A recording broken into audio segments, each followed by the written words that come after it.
പ്രശസ്ത സാമൂഹ്യ പ്രവർത്തകനായിരുന്ന വി.ടി. ഭട്ടതിരിപ്പാടിന്റെ പേരിലുള്ള പുരസ്കാര സമർപ്പണവും അനുസ്മരണ സമ്മേളനവും ഫെബ്രുവരി 11-ന് ശ്രീകൃഷ്ണപുരം വി.ടി. ഭട്ടതിരിപ്പാട് സ്മാരക കോളേജിൽ നടക്കും.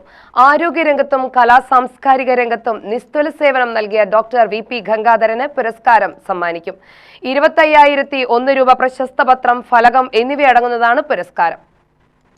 ആശയങ്ങളുടെയും സമരങ്ങളുടെയും കലവറയായ വി.ടിയെ പുതുതലമുറയ്ക്ക് അടുത്തറിയുന്നതിനാണ് വി.ടി. സ്മാരക പുരസ്കാരം ഏർപ്പെടുത്തിയിരിക്കുന്നതെന്ന് പുരസ്കാര സമിതി സെക്രട്ടറി കെ.പി. പാർവതി വാർത്താസമ്മേളനത്തിൽ പറഞ്ഞു.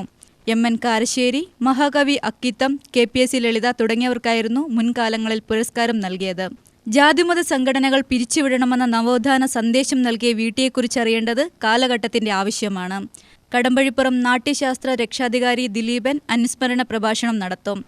വി.ടിയുടെ ജീവിതത്തെയും രചനകളെയും അടിസ്ഥാനമാക്കി കോളേജ്, സ്കൂൾ തലങ്ങളിൽ നടത്തിയ മത്സരങ്ങളിലെ വിജയികൾക്ക് ക്യാഷ് അവാർഡും സർട്ടിഫിക്കറ്റും നൽകി അനുമോദിക്കും.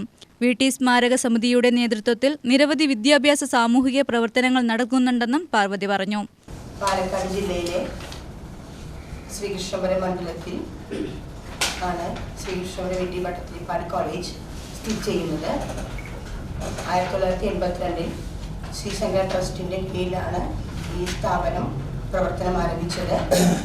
900-ലധികം കുട്ടികളും 6 UG കോഴ്സുകളും 3 PG കോഴ്സുകളും അടങ്ങിയതാണ് ഈ കോളേജിൻ്റെ കാര്യങ്ങൾ. ഈ കോളേജിലെ ആരംഭകാലം മുതലൊക്കെ നമ്മൾ വി.ടി. അനുസ്മരണം ആഘോഷിക്കാറുണ്ട്. സാമൂഹികവും അതുപോലെ തന്നെ നവോത്ഥാന പ്രസ്ഥാനത്തിൻ്റെ നായകനുമായ വി.ടിയുടെ നാമധേയത്തിലാണ് വി.ടി.ബി. കോളേജ് അറിയപ്പെടുന്നത്. അദ്ദേഹത്തിൻ്റെ ഓർമ്മ ദിവസമായ ഫെബ്രുവരി 12-നാണ് നമ്മൾ അദ്ദേഹത്തിൻ്റെ അനുസ്മരണം ആഘോഷിക്കാറുള്ളത്. Trustee Narayanan Namboothiri, manager Brahmadathan Namboothiri, principal in charge T. Bindu എന്നിവരും വാർത്താസമ്മേളനത്തിൽ പങ്കെടുത്തു. UTV news, Palakkad.